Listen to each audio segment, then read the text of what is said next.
Bismillahirrahmanirrahim. My name is Hina Farooq and my roll number is 1030 and my सब topic is production of antibodies.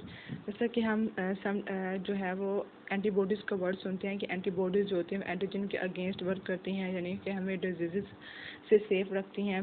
तो जो हम antibodies का name सुन रहे हैं ना, इसको अब हमने प्रोडक्शन देखने का किस तरह एंटीबॉडीज़ जो है प्रोड्यूस हो रही है लिम्फोसाइट से। Production of antibodies by lymphocytes. Lymphocytes actually जिसको होता है, ये एक ल्यूकोसाइट्स यानी वाइट ब्लड सेल्स हैं जिसके अंदर एक राउंड न्यूक्लियस होता है और ये लिम्फेटिक सिस्टम के अंदर प्रेजेंट होते हैं। अब लिम्फोसाइट से जो एंटीबॉडी प्रोड्यूस हो रही है वो मोनोक्लोनल एंटीबॉडीज़ भी हो सकती हैं और पॉलीक्लोनल एंटीबॉडीज़ भी हो सकती हैं।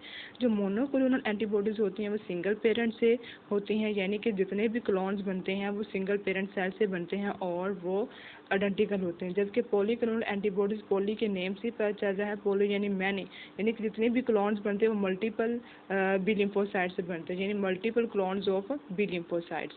यानी जितनी भी एंटीबॉडीज़ बनेंगी वो multiple clones of B lymphocyte से बनेंगी और वो डिफरेंट एपिटोप पर जाके बाइंड हो जाएंगी। अब वो माइक्रोब जिनके ऊपर एंटीजन जो है वो डिफरेंट टाइप्स के एंटीजन है, तो वो डिफरेंट टाइप्स ऑफ लिम्फोसाइट को एक्टिवेट करेंगे और फिर जो एंटीबॉडीज़ जो है वो डिफरेंट एंटीबॉडीज़ प्रोड्यूस होंगी। आगे बढ़ इसके हम देखते हैं स्टेप। इसके 4 स्टेप हैं। पहला स्टेप है एंटीजन प्रेजेंटेशन। एंटीजन प्रेजेंटेशन जो हमारे प्राइमरी रिस्पॉन्स के अंदर आता है। एंटीजन प्रेजेंटेशन में यह है कि जब कोई भी पैथोजन हमारी बॉडी पर अटैक करता है, हमारी बॉडी के अंदर एंटर होता है, तो पैथोजन के सरफेस के ऊपर, सेल सरफेस के ऊपर पैथोजन की सेल सरफेस के ऊपर एंटीजेंस प्रेजेंट होते हैं और उन एंटीजेंस को मैक्रोफेजेस जो है वो एंडोसाइटोसिस के जरिए इनटेक कर लेते हैं और फिर उनके ऊपर प्रोसेसिंग करते हैं और फिर इनको मेम्ब्रेन प्रोटीन के साथ जाकर बाइंड करते हैं। MHC एक प्रोटीन है जिसको हम कहते हैं मेजर हिस्टोकम्पैटिबिलिटी कॉम्प्लेक्स। इसका कॉम्प्लेक्स से पता चल रहा है कि ये एक क्लस्टर ऑफ जीन्स है और इसका मेन फंक्शन ये होता है कि इसने एंटीजन को मैक्रोफेजेस से अपनी सेल के सरफेस के ऊपर लेके आना था ताकि टी हेल्पर सेल जो है वो इनको रिकॉग्नाइज कर सके। And second step is activation of helper T cell. Helper T cell जो होता है ना, इनको एक्टिवेट करते हैं मैक्रोफेजेस। मैक्रोफेजेस की एक्टिवेशन के बाद हेल्पर टी सेल्स का ये वर्क होता है कि इन्होंने अपने जो दूसरे नेबर सेल्स होते हैं ना, उनकी हेल्प करनी होती है कि वो अपनी इम्यूनिटी को स्टिमुलेट कर लें, क्योंकि जो एंटीजन है या कोई पैथोजन है वो सेल के अंदर एंटर हो चुका है। अब जो हेल्पर टी सेल्स होते हैं ना, इनके ऊपर रिसेप्टर्स लगे होते हैं और ये रिसेप्टर्स जो होते हैं एंटीजन प्रेजेंटिंग सेल यानी कि मैक्रोफेजेस, इनके साथ जाके बाइंड हो जाते हैं। जैसे कि ये डायग्राम के अंदर दिखाया गया है, macrophages send a signal to activate the helper T cells और helper T cells binds to macrophages presented the antigen. And the third step is activation of B lymphocytes.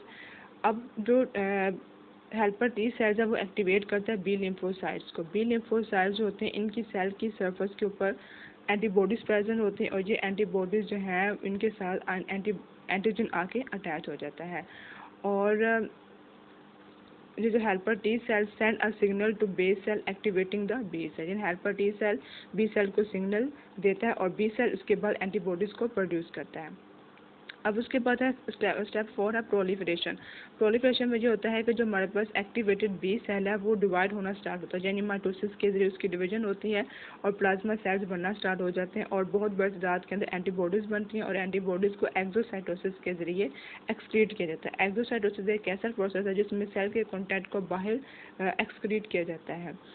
यहाँ पर जिस तरह डायग्राम में दिखा हुआ है कि ये प्लाज्मा सेल है और प्लाज्मा सेल जो है वो प्रोलिफरेट कर रहा है और इसी तरह बहुत सारी एंटीबॉडीज़ प्रोड्यूस हो रही हैं।